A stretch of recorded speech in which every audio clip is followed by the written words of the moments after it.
ഇന്ന് പിള്ളേർക്ക് കുറച്ച് പനീർ നഗറ്റ്സ് ചെയ്യാമെന്നേ. അത് എല്ലാ അമ്മമാർക്കും ഒന്ന് ട്രൈ ചെയ്യാം. അവധിക്കാലമാണ്.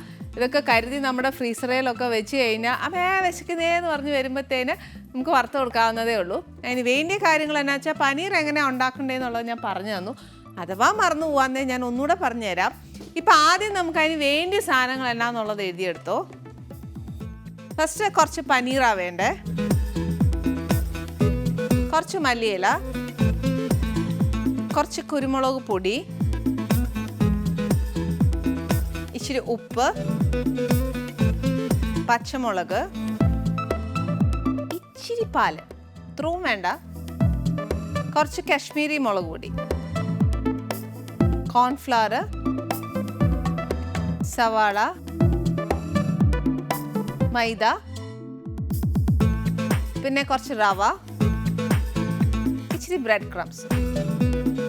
ഇത് ഉണ്ടാക്കേണ്ടത് വെജിറ്റബിൾ ഓയിലാണ്, വെളിച്ചെണ്ണയിൽ വേണ്ട കേട്ടോ. കാര്യം എന്നാന്ന് വെച്ചാൽ ഇച്ചിരി അതിൻ്റെ ഒരു ചുവ വ്യത്യാസം വരും. അപ്പോൾ ഫസ്റ്റ് എന്നാ ചെയ്യേണ്ടതെന്ന് വെച്ചാൽ ഒരു പാൻ അടുപ്പേ വെക്കുക. ഇനി എന്നാ ചെയ്യേണ്ടതെന്ന് വെച്ചാൽ റവ ഇങ്ങനെ വറുത്ത് കുറച്ചെടുത്ത് മാറ്റി വെച്ചാൽ നല്ലത്. അഥവാ അങ്ങനെ വറുക്കാൻ ഒത്തില്ല എന്നുണ്ടെങ്കിൽ അതും ടെൻഷനില്ല. റോസ്റ്റഡ് റവ മേടിക്കുന്നതായിരിക്കും നല്ലത്. അപ്പോൾ പിന്നെ വറുക്കാനും പോണ്ട, വറുത്തില്ലല്ലോ എന്നോർത്തിട്ട് ടെൻഷനും വേണ്ട. ഫസ്റ്റ് ഇതിനകത്തോട്ട് ഒരു ഇച്ചിരി എണ്ണ ഒഴിച്ച് വെച്ച്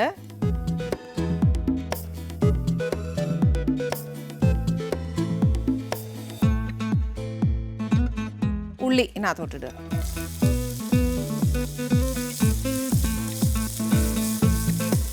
ഉള്ളിയും പച്ചമുളകും. ഇതിനകത്ത് എരിവ് എന്ന് പറയുന്നത് പച്ചമുളകും കുരുമുളകും മാത്രമേ ഉള്ളൂ. ഇത്രയും പനീറുണ്ട്. ഒരു ഇച്ചിരി ഒരു 3-4 പച്ചമുളക് ഇടാവേ. ഉള്ളിയൊക്കെ ഒത്തിരി അങ്ങോട്ട് മൂക്കണ്ട, ഒരു ഇച്ചിരി മൂത്താൽ മതി. ആ ഒരു ക്രഞ്ചിനെസ് മാത്രം ഒന്ന് പോവുക. ബാക്കിയെല്ലാം ഇതിനകത്ത് വേണ്ടിയത് തന്നെയാണ്.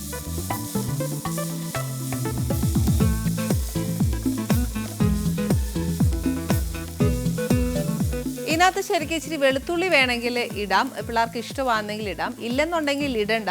ഇതിൻ്റെ കൂടെ ഗാർലിക് പേസ്റ്റ് ആണ് ഏറ്റവും നല്ലത്. അതായത് ഗാർലിക് പേസ്റ്റ് വെച്ചിട്ട് ഒരു സോസ് ഉണ്ടാക്കുകയോ അതിനൊരു ഡിപ്പ് ഉണ്ടാക്കുകയോ എന്താ വെച്ചാൽ ചെയ്താൽ ഇതിൻ്റെ കൂടെ നല്ല കോമ്പിനേഷനാണ്. അഥവാ അതിനുണ്ടാക്കാൻ നേരം കിട്ടിയില്ലെങ്കിൽ ഒരു ഇച്ചിരി 2 വെളുത്തുള്ളി ഇതിനകത്തോട്ട് ഇട്ട് വഴറ്റുന്നത് നല്ലതാണേ.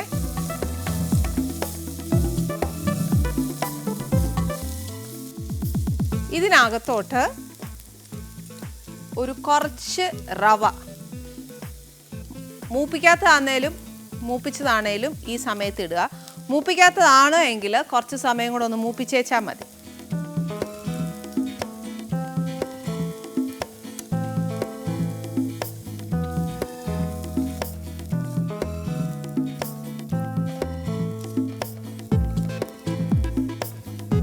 ഈ റവ ഇച്ചിരി ഒന്ന് മൂക്കാനായിട്ട് നമ്മൾ ചെറിയ ഫ്ലെയിമേൽ ഇട്ട് കൊടുക്കുക. ഇട്ട് കൊടുത്തേച്ച് എന്നാ ചെയ്യണമെന്നറിയോ, ആ സമയം കൊണ്ട് നമുക്ക് ഒത്തിരി നേരം കിട്ടുകയല്ലേ. ആ സമയം കൊണ്ട് പനീർ നമുക്ക് ഇച്ചിരി പൊടിച്ച് ഇതിനകത്തോട്ട് ചേർക്കാം. അഥവാ പൊടിക്കാനുള്ള സമയമില്ലെങ്കിൽ മിക്സിയിൽ ഇട്ടേച്ച് ഒന്ന് അടിച്ചെടുത്തേച്ചാലും മതി.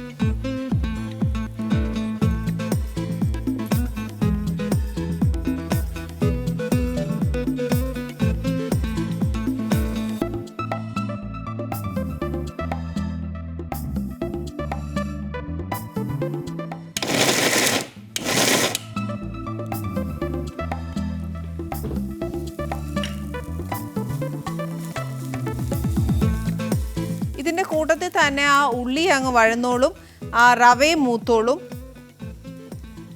മൂപ്പിച്ച റവയാണെങ്കിൽ കുറച്ച് കഴിഞ്ഞേ ചിട്ടേച്ചാൽ മതി.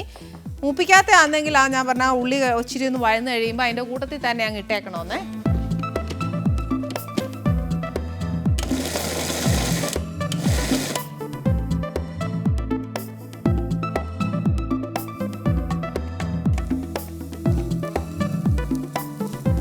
നല്ലോണം പനീർ പൊടിയണം. എന്നാന്ന് വെച്ചാൽ നമ്മൾ കുഴയ്ക്കാൻ നേരം ഇതിനകത്ത് ബൈൻഡിങ് ഏജൻറ്റ് എന്ന് പറയുന്നത് ശരിക്കും റവയാന്നു. ഇനി അത് എങ്ങനെ റവയാവുന്നതെന്ന് വെച്ചാൽ ഇത് ഇച്ചിരി ഒന്ന് മൂത്ത് കഴിഞ്ഞ് കഴിയുമ്പോൾ നമ്മൾ ഇച്ചിരി പാലൊഴിക്കും. പാലൊഴിച്ച് വെച്ചാൽ അതിനെ നമ്മൾ കുറുക്കിയെടുത്തിട്ട് നല്ലോണം മാറിക്കഴിയുമ്പോൾ ഒന്ന് കുഴയ്ക്കുമ്പോഴത്തേക്ക് അത് നല്ല കട്ടിയായിട്ട് വരും. അല്ലെന്നുണ്ടെങ്കിൽ നമ്മളൊരു പ്ലേറ്റേൽ ഇങ്ങനെ കംപ്ലീറ്റ് ആയിട്ട് ഗ്രീസ് ചെയ്ത് വെച്ച് എണ്ണയോ എന്നതേലും തേച്ചേച്ച് ഈ പറയുന്ന സാധനം നമ്മൾ കേസരിയൊക്കെ ഒഴിക്കുകയല്ലേ എന്ന് പറഞ്ഞാൽ കേസരിയോളം ലൂസല്ല, കുറച്ചൊരു കട്ടിയായിട്ട് വേണം കുറുക്കിയെടുക്കാൻ. ആ കുറുക്കി എടുത്ത് കഴിയുമ്പോഴത്തേക്ക് ആ പ്ലേറ്റിലോട്ടൊന്ന് നിരത്തി വെച്ച് ഇച്ചിരി ആറി കഴിയുമ്പോൾ നമുക്ക് കട്ടേഴ്സ് വെച്ചിട്ട് കട്ട് ചെയ്തെടുക്കാം. ഇതൊന്നും നേരെ ഇല്ലെങ്കിൽ ഇതങ്ങോട്ട് ആറുമ്പോഴത്തേക്ക് നല്ലോണം നമ്മൾ കട്ട്ലേറ്റിന് കുഴയ്ക്കുന്ന പോലെ അങ്ങോട്ട് കുഴച്ച് വെച്ച് അതിൻ്റെ ഏറ്റക്കുറച്ചിലൊക്കെ നോക്കണം. അതായത് ഇച്ചിരി ഉപ്പോ എരിവോ എന്നാന്ന് വെച്ചാൽ ചേർക്കാനുള്ളത് ചേർത്തേക്കണം. ഇതിന് പുളി വരികയില്ല കേട്ടോ. ഇതിൻ്റെ എരിവ് എന്ന് പറയുന്നത് ടേസ്റ്റും എന്ന് പറയുന്നത് ശരിക്കും കുരുമുളകും പച്ചമുളകിൻ്റെ എരിവാണ്. പിന്നെ കുറച്ച് നമ്മൾ ഒരു നിറത്തിനായിട്ട് കുറച്ച് മുളക് പൊടി ഇടും. അത് ഒത്തിരി ഒന്നും ഇടുകയില്ല, കുറച്ചേ ഇടത്തുള്ളൂ. ഇനി ഇതിനകത്തോട്ട് കുറച്ച് ഉപ്പിടണം.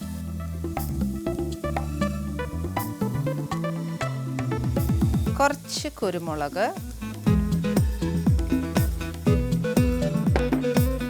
ഒരു ശക്കല മുളക് പൊടി ഇട്ടേച്ചാൽ മതിയേ. ഒരു 1/2 ടീസ്പൂൺ വെച്ചോ കണക്ക്.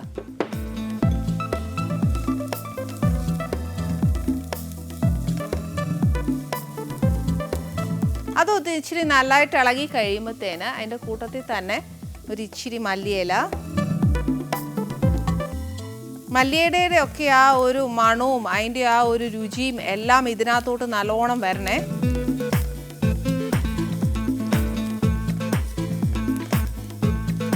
ഇനി ഇതെല്ലാം മൂത്ത് കഴിഞ്ഞു. ഇതിനകത്തോട്ട് ഞാൻ ഒരു ഇച്ചിരി പാലൊഴിക്കുക. ഇത് നമ്മുടെ പശുവും പാലാ, തേങ്ങാപ്പാലൊന്നും അല്ല.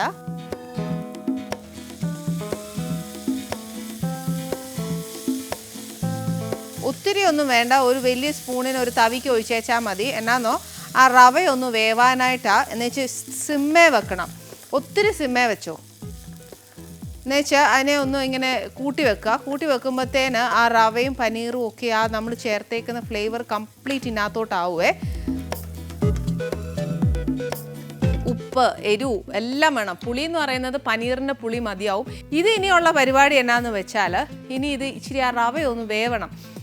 റവ വേവാൻ വേണ്ടിയിട്ട് ഇച്ചിരി ഞാൻ പാലൊഴിച്ച്, അതായത് ഞാൻ ഒരു 2 സ്പൂൺ റവ ഇട്ടിട്ടുള്ളൂ. അപ്പം അതിനുള്ള ഒരു പാലൊഴിച്ചേക്കുക. അപ്പോൾ ആ പാല് ആ റവയും കൂടെ ഒക്കെ ഒന്നായിട്ട് അറിയാമല്ലോ, നമ്മൾ ഇച്ചിരി വെള്ളം ഒഴിക്കുമ്പോൾ ആ റവ ഒന്ന് കുതിർന്ന് അത് ഇച്ചിരി ഒന്ന് പൊലിപ്പം വയ്ക്കും. അപ്പോൾ അതാണ് നമ്മുടെ മെയിൻ ബൈൻഡിങ് ഏജൻറ്റ്. ഇതിനകത്ത് ഉരുളക്കിഴങ്ങ് ഇല്ലാത്തതുകൊണ്ട് നമ്മൾ നല്ലോണം ആ റവയും പനീറും എല്ലാം കൂടി ഇട്ട് കുഴയ്ക്കുമ്പോഴേ അത് ഉണ്ട പിടിക്കാനൊക്കത്തുള്ളൂ, ഇല്ലെങ്കിൽ അത് ഇങ്ങനെ പൊടിഞ്ഞു പോവേ. അഥവാ നമുക്കത് ചെയ്യാൻ പറ്റിയില്ല, ഇപ്പം നമ്മൾ ചെയ്യുമ്പോൾ വീട്ടിൽ ചെയ്യുമ്പോൾ ഇതേപോലെ നമുക്കത് ഇങ്ങനെ ഷേപ്പ് ചെയ്യാൻ ഒത്തില്ല എന്നുണ്ടെങ്കിൽ എന്നാ ചെയ്യണമെന്ന് വെച്ചാൽ നമ്മൾ ബ്രെഡ് ക്രംസ് ഉണ്ടാക്കി വെച്ചേക്കുമല്ലേ, അതിനകത്തോട്ട് കുറച്ച് ബ്രെഡ് ഇങ്ങനെ അങ്ങോട്ട് പൊടിച്ചിടുക. ആറിയതിന് ശേഷം അന്നേച്ചം ഒന്ന് കുഴച്ച് നോക്കിയേ, നല്ല അസലായിട്ട് അത് കുഴഞ്ഞു വരും. അതല്ല അതും പറ്റിയില്ല, അയ്യോ ഇനിയും വെള്ളമാണെന്ന് പറഞ്ഞാൽ ഒരുപാട് പാലൊഴിച്ചിട്ട് അതിൻ്റെ കുഴപ്പം. അത്ര ഒഴിക്കല്ല, ഒന്നെങ്കിൽ തളിച്ച് ചേർക്കുക, അല്ലെന്നുണ്ടെങ്കിൽ ഒരു ചെറിയ സ്പൂണിന് കണക്കായിട്ട് ഒഴിച്ചേച്ചാൽ മതി. ആദ്യമേ ഒരുപാട് നമ്മൾ ഉപ്പുമാവ് ഉണ്ടാക്കുന്ന പോലെ ഒന്നും ചെയ്തേക്കരുത്, അത്രയും വെള്ളം ഒഴിക്കരുത്. തളിച്ച് മാത്രമേ ഇതിനകത്ത് വെള്ളം ഒഴിക്കാവുള്ളൂ. ഇനി ഒറ്റ പണിയേ ഉള്ളൂ, നമ്മൾ ബാറ്റർ കലക്കണം. അതായത് കോൺഫ്ലവറും മൈദയും കൂടെ 50-50 റേഷ്യോ, 2:2 എന്ന് പറയുന്ന റേഷ്യോയിൽ കോൺഫ്ലവറും മൈദയും കൂടെ കലക്കുക. എന്നിട്ട് ഇതിനെ ഷേപ്പ് ചെയ്യുക, കോൺഫ്ലവറിൽ മുക്കുക, ബ്രെഡ് ക്രംസിലിടുക, അങ്ങോട്ട് എന്താ പറയുക എണ്ണയിലിട്ട് വറുത്തെടുക്കുക. ഇനിയിപ്പോൾ ഇതൊന്ന് വേവിച്ചെടുക്കട്ടെ. വേവാനൊന്നും അധികം സമയമൊന്നും വേണ്ടാന്നേ, ഇച്ചിരി സമയം മതി.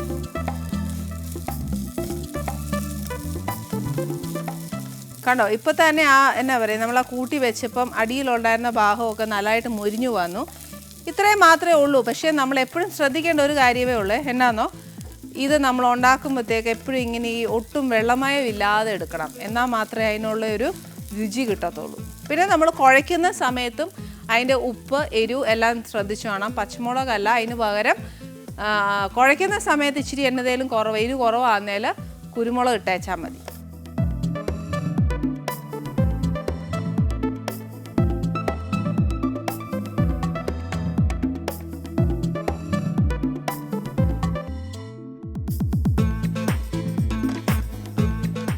ഇതിനിപ്പോൾ ഇച്ചിരി കൂടി ആറാനുണ്ട്. ആ സമയം നമുക്കൊരു കാര്യം ചെയ്യാം, ഇത് മുക്കിയെടുക്കാനുള്ളൊരു ബാറ്റർ ഉണ്ടാക്കാം. അതായത് നമ്മൾ കട്ട്ലേറ്റിനൊക്കെ മുട്ടയിൽ നമ്മൾ മുക്കിയെടുക്കുകയല്ലേ എന്ന് പറഞ്ഞ കൂട്ട് ഇത് പ്യോർ വെജിറ്റേറിയൻ ആയതുകൊണ്ട് നമുക്ക് മുട്ട ഇടാനൊക്കത്തില്ല.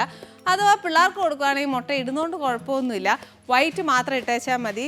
മഞ്ഞ ഇടുമ്പോഴത്തേക്കുണ്ടല്ലോ ആ മുട്ടയ്ക്ക് തന്നെ ഒരു ചോയില്ലേ, അത് വേണ്ട. വൈറ്റ് മാത്രം ഇടുവാണെങ്കിൽ ഓക്കെ. പിന്നെ പ്യോർ വെജിറ്റേറിയൻ ആണെങ്കിൽ അതൊന്നും ചെയ്യരുത്. ഞാൻ പറഞ്ഞ പോലെ ഇതേപോലെ 2 സ്പൂൺ മൈദയും 2 സ്പൂൺ കോൺഫ്ലവറും ചേർക്കുക.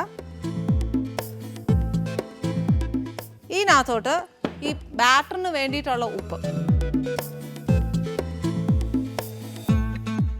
ഒത്തിരി ഇല്ല, ഇച്ചിരി മതി.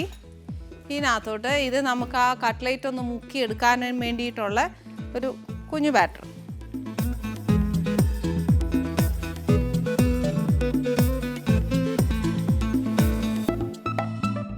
ഒരുപാട് വെള്ളം പോലെ ആക്കിയേക്കല്ല, ഇച്ചിരി കട്ടിക്ക് വേണം കലക്കാനായിട്ട്, അല്ല അതിൻ്റെ പുറമേ ഒന്നും ഒട്ടിപ്പിടിക്കുകയില്ല.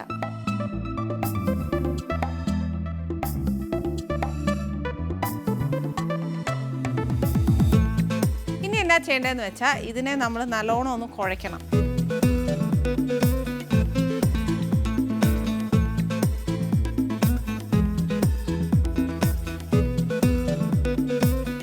നഗറ്റ്സിനൊക്കെ ശരിക്കും പറഞ്ഞാൽ നമുക്ക് ഷേപ്പ് ആക്കാൻ കട്ടേഴ്സ് ഉണ്ട്. അതല്ലാന്നുണ്ടെങ്കിൽ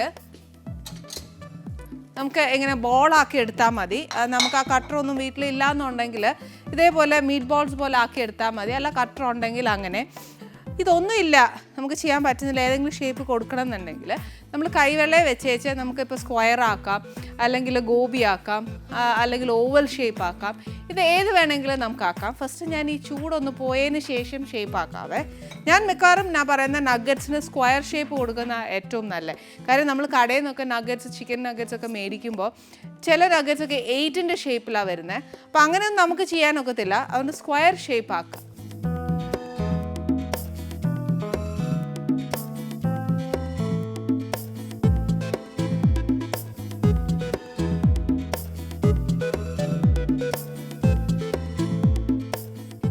ഇതിപ്പോൾ നമ്മൾ ഫുള്ളും ഇങ്ങനെ ബോൾ പിടിച്ചു വെച്ചു. ഇനിയിപ്പോൾ ഇങ്ങനെ നമ്മൾ റോ ആയിട്ട് നമുക്ക് അതിനെ ഷേപ്പ് വരാൻ ചെയ്യാൻ ഒത്തില്ല എന്നുണ്ടെങ്കിൽ നെക്സ്റ്റ് എന്നാ ചെയ്യേണ്ടതെന്ന് വെച്ചാൽ പറഞ്ഞുതരാവേ. അത് എണ്ണ ഒന്ന് ചൂടാക്കാൻ വെച്ചോട്ടെ, അല്ലെ പിന്നെ അതിന് നേരം പോവുകയല്ലേ.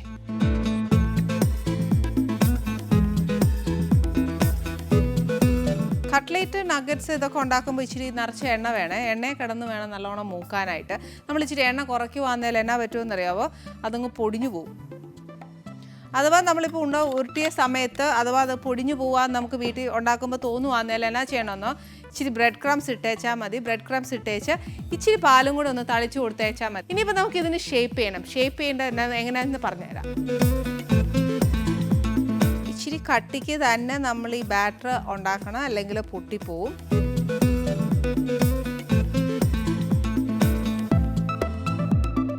എന്നുവെച്ച് കൈവെള്ളയെ വെച്ചേച്ച് ഒന്ന് ഷേപ്പ് ചെയ്താൽ മതി.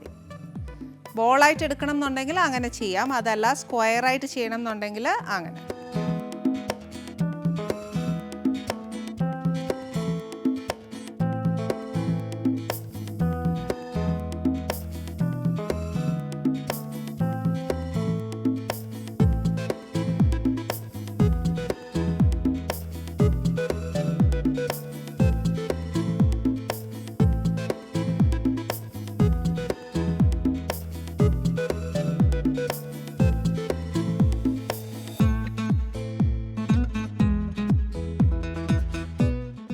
ഇതേപോലെ എല്ലാം ഷേപ്പ് ചെയ്തെടുക്കാം. ഞാൻ പറഞ്ഞില്ല എപ്പോഴും ബ്രെഡ് ക്രംസിൽ നമ്മൾ ഈ എന്താ പറയുക ബാറ്ററിൽ മുക്കിയേച്ച് ബ്രെഡ് ക്രംസിൽ ഇട്ടിട്ട് ഷേപ്പ് ചെയ്യുന്ന ഏറ്റവും നല്ലത്. അല്ലെങ്കിൽ ചില സമയം ഉണ്ടല്ലോ നമുക്ക് കൈവാക്ക് അത്രയും പോരെങ്കിൽ സത്യം പറഞ്ഞാൽ അത് പൊട്ടിപ്പോവേ. അന്നേച്ചാൽ ഉടനെ തന്നെ എണ്ണയിലോട്ട് ഇട്ടേക്കല്ല, ഇച്ചിരി നേരം ഒന്ന് ഫാനിൻ്റെ കീഴയിലോ എണ്ണയിലോ ഒന്ന് വെച്ചേച്ച് വേണം ഇടാൻ. കാര്യം എന്നാണെന്നറിയോ, അന്നേരം ഇതൊന്ന് ഡ്രൈ ആവും. ഡ്രൈ ആകുമ്പോഴത്തേക്ക് കുറച്ചുകൂടെ സേഫാണ്, അത് പൊട്ടുകയില്ല. ഒരു പനീർ നഗറ്റ് ഉണ്ടാക്കണമെങ്കിൽ എന്തോരം പണിയാണെന്നുള്ളത് ഇപ്പോൾ മനസ്സിലായി. അതുകൊണ്ട് ഇനിയിപ്പോൾ വേണ്ട, അത് മേടിക്കാമെന്നല്ലേ പറയുന്നത്. അങ്ങനെ ചെയ്യല്ലോ കേട്ടോ. പിള്ളേർക്ക് നല്ലപ്പോഴൊക്കെ നമ്മൾ ഉണ്ടാക്കി കൊടുക്കുമ്പോൾ അറ്റ്ലീസ്റ്റ് പിള്ളേരെങ്കിലും പറയാം, അമ്മ അന്ന് ഉണ്ടാക്കിയ സാധനം നല്ലതായിരുന്നു, നല്ല ടേസ്റ്റ് ആയിരുന്നു, ഇനി ഉണ്ടാക്കി തരുമോ എന്നൊക്കെ ചോദിക്കുന്ന കേൾക്കാൻ ഈ പറഞ്ഞ എനിക്ക് ഇഷ്ടമാണ്. ഏത് നേരവും അടുക്കളയിലാണല്ലോ എന്നുള്ളൊരു പ്രയാസമൊന്നും എനിക്കില്ല. കാര്യം എന്താ പറയുക, എപ്പോഴും പറയുന്ന പോലെ ഉള്ളൂ, പാത്രം കഴുകാനൊരു ഇച്ചിരി മടിയാന്നേ ഉള്ളൂ, അല്ലാതെ ഭക്ഷണം ഉണ്ടാക്കാൻ ഭയങ്കര ഇഷ്ടമാണ്. ഇനി എണ്ണ നല്ല ചൂടായിട്ട് ഞാൻ ഇനി ഇതിനകത്തോട്ട് ഇടാൻ പോവാ.